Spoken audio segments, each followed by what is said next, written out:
પર બેસી ગયા। પાણીની સમસ્યાને લઈને તેમણે ધરણા શરૂ કર્યા છે। કમિશનરની ચેમ્બર બહાર જ તેઓ ધરણા પર ઉતર્યા છે। કોર્પોરેટર હિતેન્દ્ર ઉદાણી ધરણા પર ઉતર્યા। ખોદકામમાં જૂની પાણીની પાઇપલાઇન તૂટતા રોષ જોવા મળી રહ્યો છે। વોર્ડ નંબર 10 માં 6 દિવસથી પાણી નથી આવ્યું। કેતન ઓઝા પાસેથી વધુ વિગતો મેળવીએ। કેતન, કોર્પોરેટર પોતે ધરણા પર બેસી ગયા, શું છે વિગતો?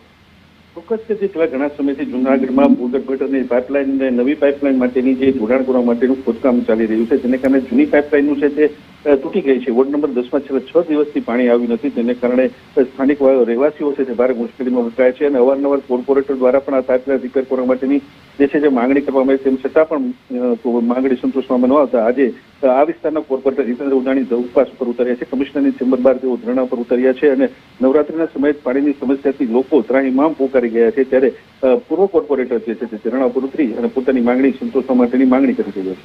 જી આભાર સમગ્ર માહિતી આપવા માટે। આ તરફ વડોદરામાં એક નશાખોર નબીરા